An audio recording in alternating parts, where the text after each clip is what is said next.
So the Japanese sent in 360 planes in 2 waves. We never knew that they were coming till we saw them. 40 were torpedo planes. They dropped all 40 of them, and 9 of them hit my ship. So the ship sunk in just a few minutes.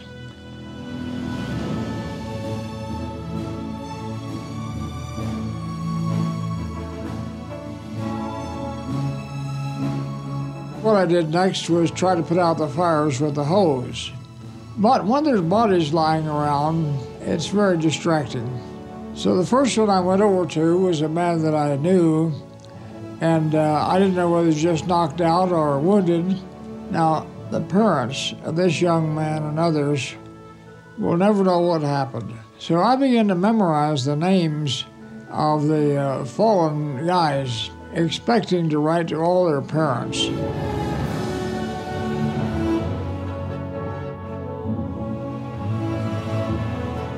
So I expected the ship to blow up any minute.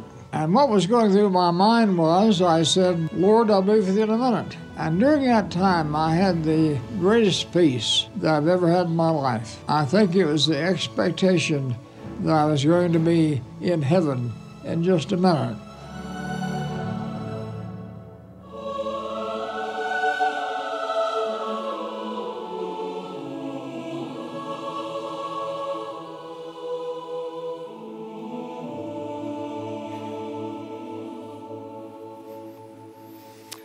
Ladies and gentlemen, let's welcome Lieutenant James Downey.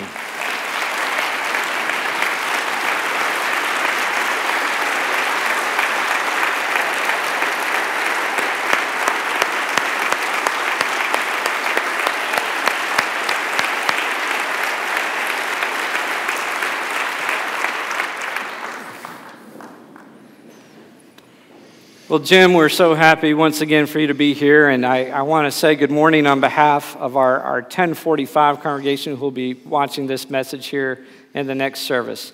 We got a full house today. This is common when they come to hear me preach as well.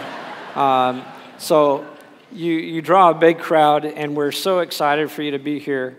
You know what? I'm going to start with the last question that I asked you in the last service, because I think we just need to get it out of the way. We need to get out of the way because we're all distracted. You're 103 years old. No, wait. There's something that you all should know. He's not the oldest one in his family. You have a 103-year-old cousin and a 105-year-old cousin. Is that right? So would you tell us what is the secret to staying alive and looking? You're better looking than I am now. You're 103. How does that work? Yes, there's a long answer and a short answer. I'll give the long answer first. On my 100th birthday, I knew I would be asked the secret of my longevity. I went online to see if I could find some other 100-year-old that had been asked the same question. And sure enough, I found one. This gentleman said, the secret is to spend a lot of time outdoors. Then he went on to explain that he said, I was married when I was 25. And on our honeymoon, my wife and I made a covenant. And that is, whenever we had a disagreement, the loser would go outside.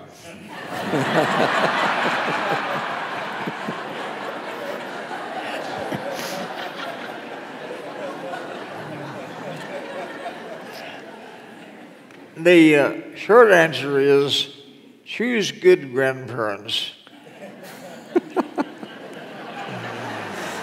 So it took you all a little while to get that, didn't it? The medical profession goes with the latter and said it is a matter of genes we inherit. Yeah, well, it's truly amazing. I don't know that I've ever had a chance to spend any time talking to somebody who was 103, and it's been a delight. Jim and I got a chance to spend time together earlier this week. I had them all to myself for an hour and a half, which was just not even enough time. You were actually born in Oak Grove, Missouri, just about 45 minutes from here, in 1913, and then you moved to the metropolis of Plevna, Missouri. Tell us about your life in Plevna growing up.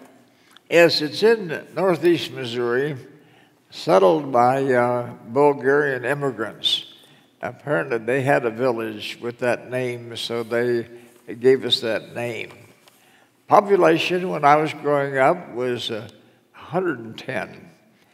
No electricity, no paved roads, no running water, and the roads were so bad that in the winter I couldn't travel until they froze over. But we were, now it seems we were deprived, but we didn't know that. So we were very happy. I went to school in a two-room schoolhouse. The only equipment we had was some wall maps, a set of encyclopedias, a dictionary, and lots of blackboards. And you, your dad was a postmaster, then the president of the bank, then a farmer, and you got to do all of that work with him growing up. Yes, my father had a country store, and it was a tradition that whoever owned that store would be the postmaster. So the post office located inside of our store. So this morning, getting ready for our talk, I used the technology of Google Earth to be able to zoom in on Plevna. It looks like it's probably still 110 people. It doesn't look like it's changed much at all. Have you been back there? Somebody recently did some research and said the population is now 40. 40, yeah. Okay.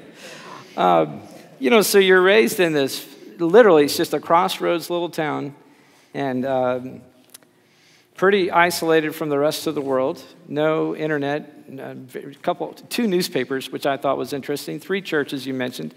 But you had somewhat of a modest goal for your life when you graduated from high school. What was that goal? One grade I was in, I read in a civics book that anybody could be president. And I thought, I'm anybody. I'll make that my goal. So he legitimately graduated high school with the goal to become the president of the United States. Now, Jim, we've all known you about 5 minutes, but how many would have you voted for Jim Downing for president? See, you would have easily won. We're praying you make it for another 4 years. Okay. So you had a goal to become president of the United States, a small-town kid from Missouri, coming into the Great Depression, and you decided the best way to go is to join the Navy. Tell us about your joining the Navy and what your responsibilities were. Yes, I graduated from high school in the midst of the Great Depression, and there was absolutely no future. I had worked 3 days in my life before I joined the Navy for farmers, and 12-hour day for $1 a day. So money was pretty scarce in that time.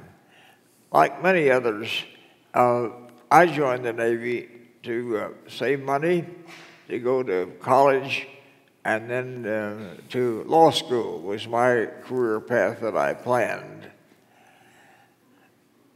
Now, just out of interest, I have a son who's about to graduate from high school 1 year from now, and he's looking at colleges. So I was just curious, how much did it cost to go to college when you were going to college? Yes, I don't remember exactly, but my oldest daughter went to Wheaton College. Her tuition was $15 per semester. I'm pretty sure it's more than that now. So that was your daughter. So when you were ready to go to college, it might have been a little even less than $15 a semester. That's unbelievable. So you joined the Navy. What was your job in the Navy? I was on a battleship. A battleship is about the length of 2 football fields, 1,500 men. Every person has a battle station and also a housekeeping duty. So my battle station was firing 16-inch guns. And my job for most of my career on the ship was I was the postmaster. And that had some advantages, being the postmaster. Tell us a little bit about that. Yes, as a Christian, I knew almost every person's name.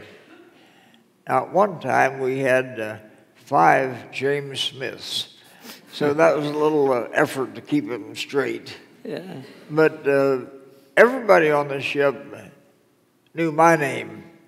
I had opportunities to do special favors to a lot of people. So that was a perfect job on the ship to get acquainted with as many people as possible. Now, you wrote in your book, by the way, if you have not picked up a book, The Other Side of Infamy, this is a must read. You will not be able to put it down. You'll read it in one day. It's just that good of a book. In the book, you mentioned that you grew up in a very conservative Baptist home, but that it didn't really take necessarily, and that you really came to the faith later while you were in the Navy. Would you just kind of tell us your testimony about that? Yes, we had 3 churches in our community. They all had different doctrines, but they really didn't know it. And so they cooperated on everything. One of the 3 churches had what we called revival meetings every summer. And when we were junior high, we were expected to go forward at the invitation and be baptized and join the church. But as I look back on it, it was kind of like you met Jesus at the altar, shook hands, said it was good to meet you, I'll see you in heaven, unless I get in a jam. No follow-up, no growth of any kind. So you went aboard the West Virginia with the ambition of becoming the president. You were trying to impress everybody you could to get advanced as quickly and as highly as you could. But you ran into a crisis that led you finally to the Lord. Can you talk to us about that? Yes, as I look back, Pascal, who lived a few centuries ago, said that God has placed in every person a God-shaped vacuum that can only be filled with Him. And the writer of Ecclesiastes said He set eternity in our hearts. So that void wasn't filled. I was not only not happy, but very unhappy. But there were 5 Christian guys in what became the Navigators later on the ship. I was on a work detail with one of them named Virgil.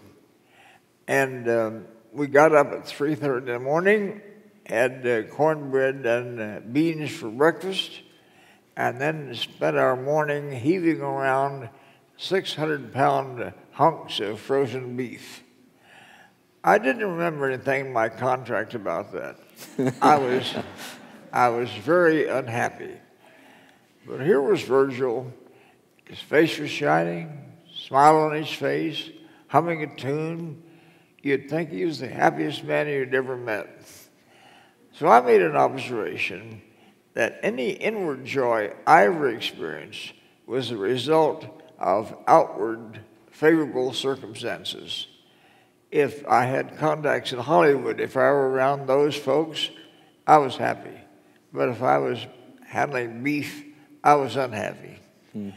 But here in Virgil, I saw a man that had a resource that circumstances couldn't touch. I knew that that's the resource I wanted. So I became a Christian, not because I was super patriotic.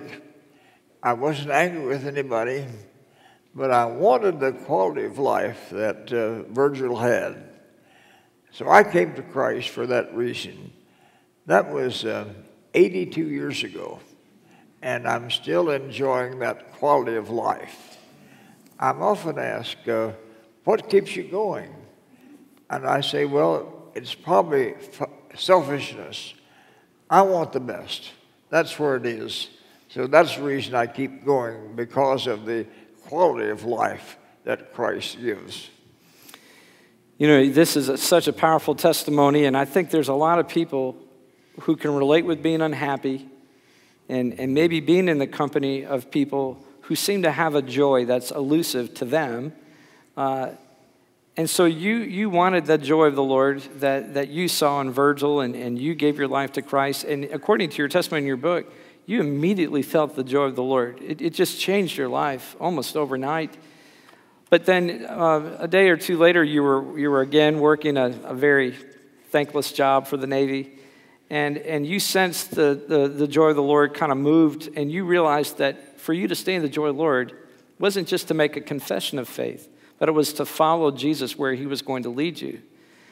And then you gave an illustration, very honest story, where not long after that, you were just a baby Christian, and you had some shore leave opportunity, and it was a Palm Sunday. You skipped church. You hopped on a bus to go see the Olympic trials because you had tickets. And there you met a soldier who was on your ship, but you didn't really know him. Tell us kind of that story.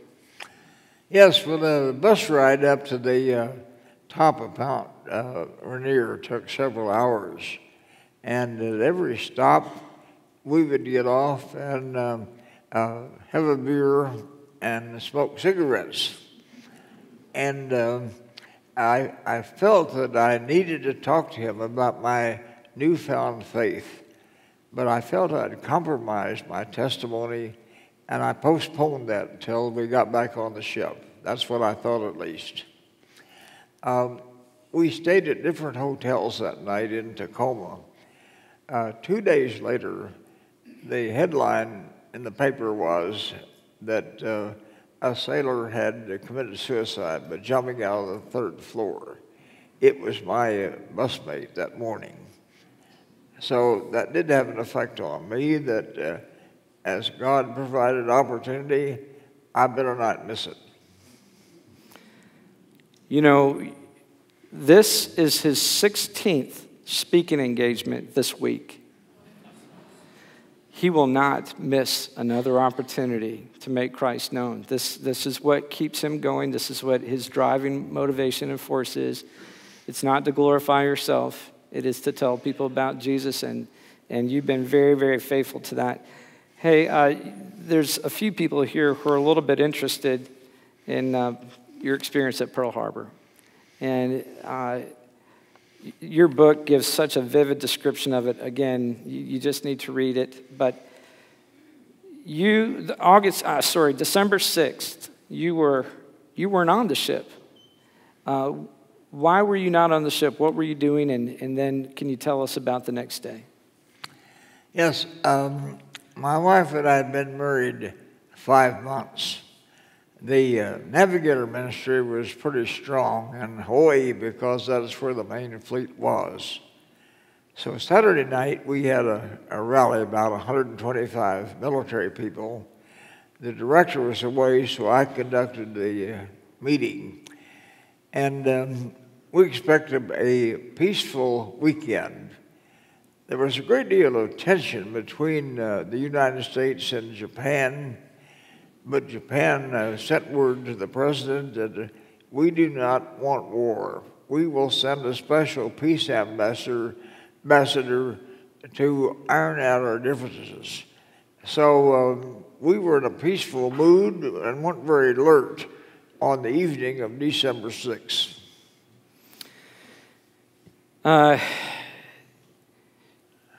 You woke up the next morning. It's a Sunday morning. And you're with your bride, you're with some friends, you had the prayer meeting the night before. Tell us about that fateful morning. we had just sat down to breakfast and heard some explosions. We knew that wasn't normal for Sunday morning.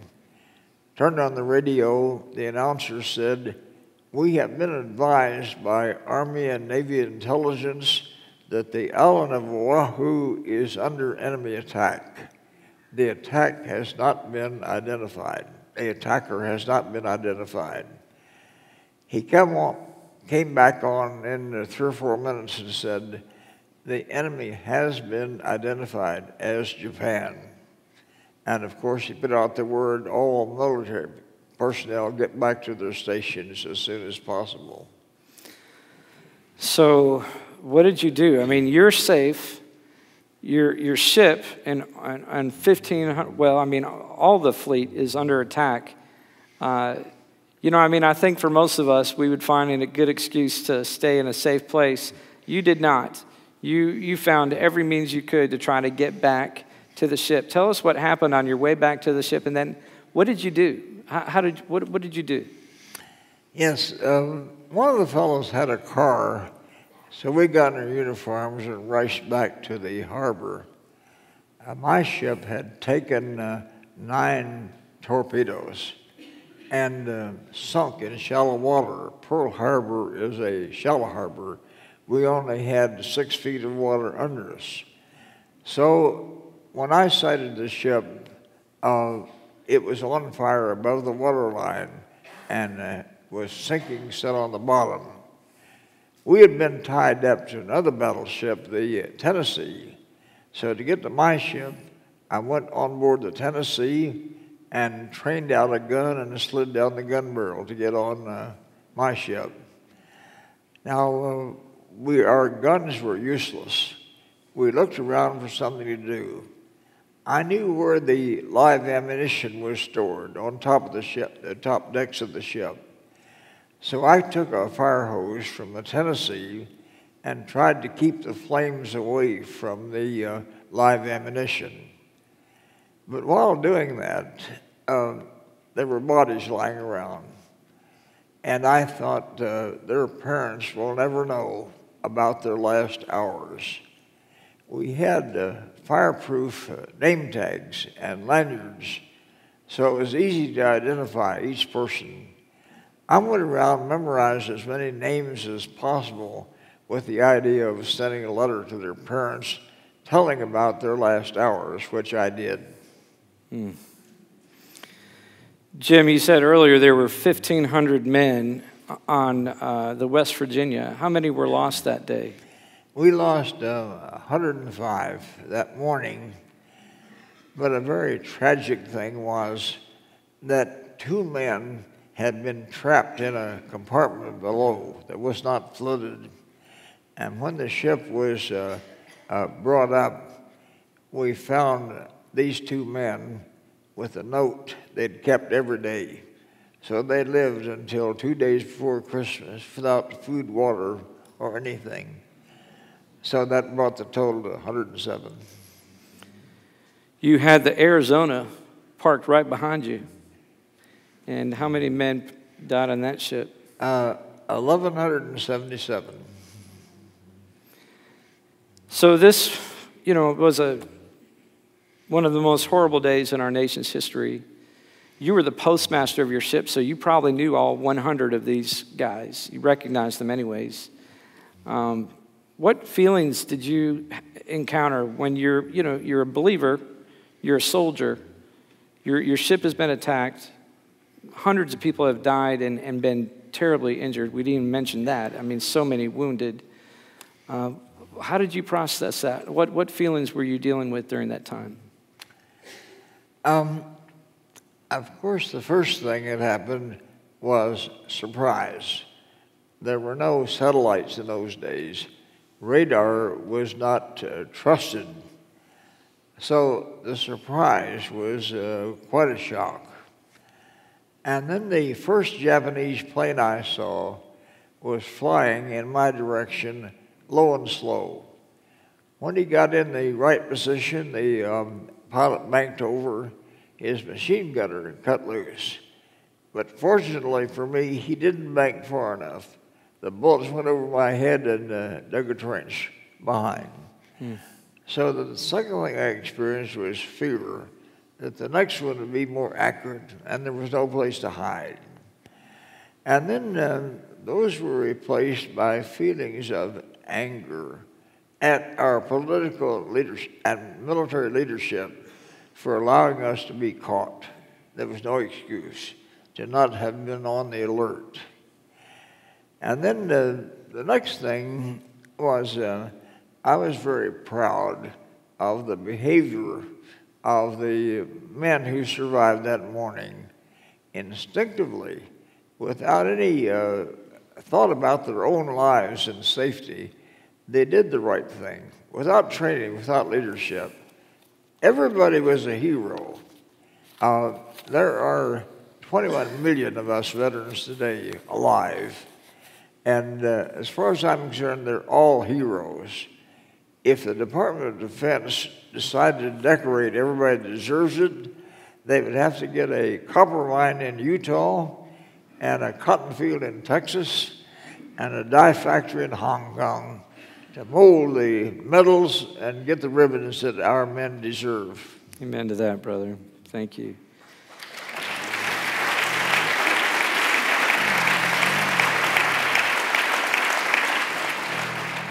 There are so many fascinating things in the book. We can't cover all of it today. But one of the fascinating things that you wrote about, and by the way, so many of us have no idea just how many attacks the Japanese launched that day in many different places. Pearl Harbor is the one we all know about because it was on American soil. Your book does an excellent job of filling us in on all of that history of all the different attacks that happened that day, and many, many lives were lost. And you give us a great picture of the whole World War and how it all came to be and so on. So if you're a little fuzzy on the history surrounding the attack of Pearl Harbor and World War II and how all that came about, the Japanese and the Germans, thank you for doing such an excellent job of making that clear. But one of the things that was so fascinating was the account of Commander Mitsuo Fuchida, based upon his own testimony, and you actually had a chance to meet him. Tell us a little bit about that. Yes, the Japanese picked what they considered was their most competent officer to lead the 360-plane attack. And he had a good day that day. Yeah, he did. The targets were the battleships. All 8 of them in port were sunk or damaged. About 400 aircraft were destroyed also that morning. But he thought he was the only Japanese officer who took part in the raid who survived. And he had a sense of destiny. He was writing a book called No More Pearl Harbor. But he hit a stone wall when he came to the place. How could we prevent men from war, antagonism, hatred, jealousy, power hungry? How do you restrain these primitive instincts? He didn't know. But he was given a tract by an American missionary, which was the account of Joseph de Chazer.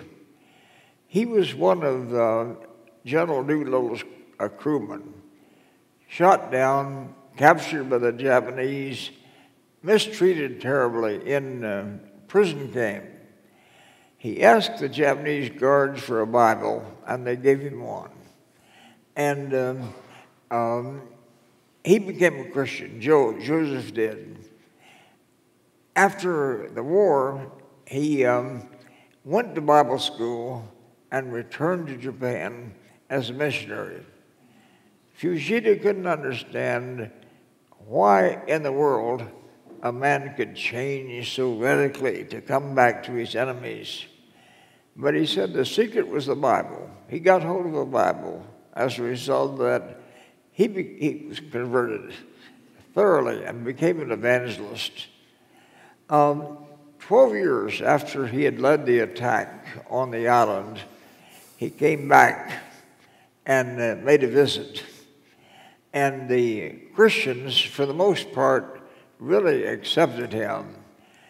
The population of Oahu is 62% people of Japanese ancestry. And they weren't happy to see him at all.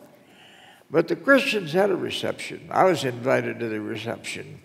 And as my wife and I went down the line, she was very enthusiastic and said, isn't it wonderful that we who are enemies are now brothers and sisters in Christ?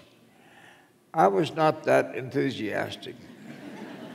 The last time I'd seen him, he was up there bombing. So as I approached him, I said, I was on the West Virginia the morning of the attack. He said, yes, I remember that ship. And I gave him a very limp handshake. But I thought later, I've done wrong things. God has forgiven me. He's done wrong things. God has forgiven him. Who should I be not to forgive him? So I was able to forgive him and accept him as a Christian brother.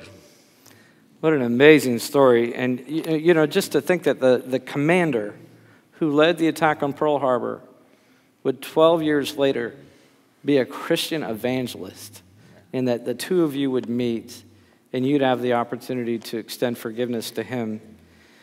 There's so many questions that come up. When we talk about war and soldiers are doing their job. They are commanded by people in authority to fire their guns and their bombs and so on. You mentioned that, you know, it was a little easier to forgive Fuchida than the ones who gave the orders. Talk about your convictions regarding leadership and the responsibility of leaders. I've traveled most of the world, and it seemed to be natural for people of different nationalities and races to be curious about each other. And they love one another. They want to exchange and learn. They want to give. So on a people level, the natural tendency is to love each other, to cooperate. But in almost every generation, there's some power-hungry dictator that wants more territory and more power. In order to exercise what he wants to do, he has to poison the minds of the people. So through lies and propaganda, they make the people think they're in danger. That's going on in South Korea right now. So I've been asked, do you forgive the Germans and the Japanese for what they did? And I said, well, on a people level, I've never been angry with them. I know they've been misled. So I like them today.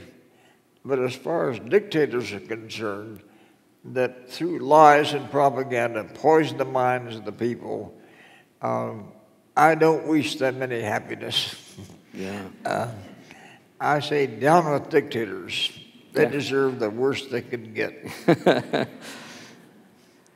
You married your beautiful wife, Marina, and you were married for 68 years. You had 7 children. You went on as an enlisted man to captain a ship. And you had a profound, you just have to read the book, just amazing adventures aboard the ship that you were a captain of, including being a little bit too close to the largest bomb ever detonated by the United States of America. And by the grace of God, managed to live through some exposure to that radiation and so on. Just amazing adventures that you've lived through. You also spent over 20 years in the ministry with the Navigators. Tell us a little bit about that, and then we'll have to be done, unfortunately. Yes, the Navigators originated on the West Virginia with these 6 men. So I was number 6, So I've been around the Navigators all of my adult life. In talking with Dawson Trotman, the founder, after I'd become a Christian, he said we have the need for an inside man. So I decided to make a career out of the Navy for that very purpose, to be an inside man as a Christian for the Navigators. I was the captain of the ship during the Korean War. And then probably the greatest experience was in 1954. The H-bomb was under development, and it was a big secret what was going on. In fact, President Eisenhower told the services, if any word leaks from any of you about this test, heads are going to roll. This was a civilian operation, Atomic Energy Commission. So my operational commander did not know about the explosion. So he sent me on a mission. And I passed Bikini Island late one evening, saw this big three-story tower and something black hanging from it, went on my way to Enewetak, delivered the cargo, and started back. And I began to get messages during the day. Don't get within 1,000 miles of Bikini, where the explosion was to take place. But I was going as fast as I could anyway and couldn't get any faster.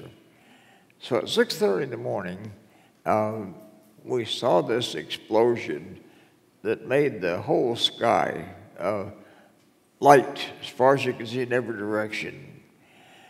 This test of the H-bomb dug a crater 250 feet deep, a mile long. The plume 25 miles high. The core of fire was 4 miles, and it was 1,000 times as hot as the atomic explosions on Japan. We were exposed to a terrible amount of radiation. Our white blood cells were practically non-existent. The red cells multiplied to replace the white. So I personally didn't have any bad effects from it. But I read about a Marine who was 25 miles from it, and when the flash went off, he could see the bones in his arms. Just a powerful X-ray. Well, it took a while to recover. Many people who was caught in the explosion got special compensation.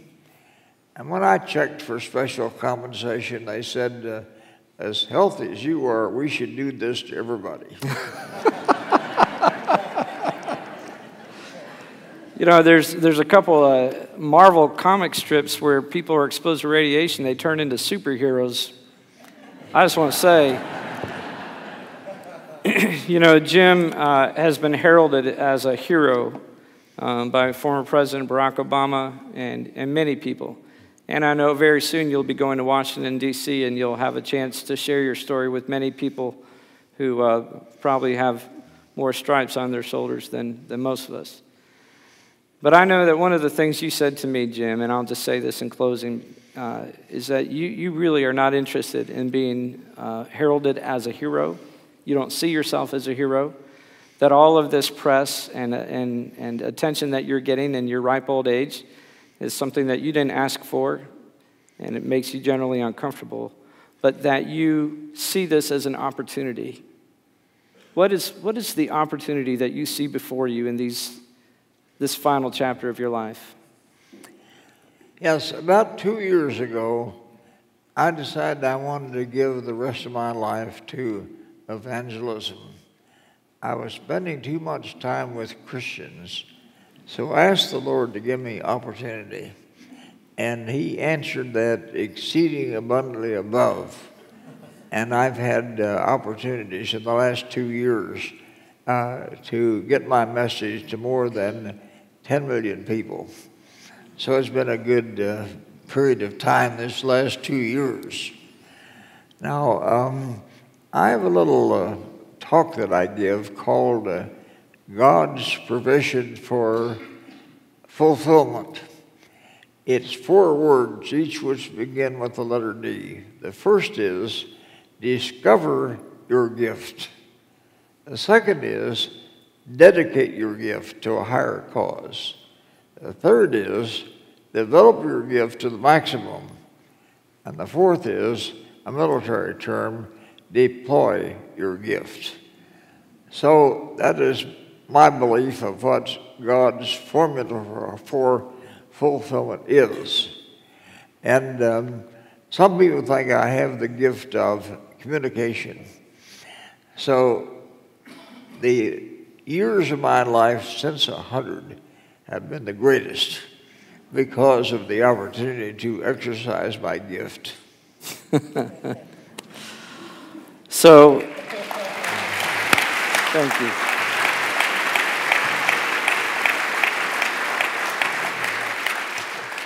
My congregation will tell you that I love to say, if you're not dead, you're not done. And you are the epitome of that. Jim, you are making the most of every moment, as Paul says.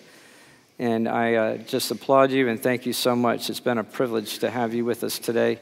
Thank you for being a wonderful congregation and so attentive to Jim. And I hope that you see the power and the benefit of one human life who is sold out to Christ and the influence that has to bring hope and joy to the world and healing, forgiveness in some of our nation's worst wounds. And thank you so much for sharing your story with us this morning. It's my pleasure and honor to be with you this morning. Thank you. Thank you, Jim. Thank you.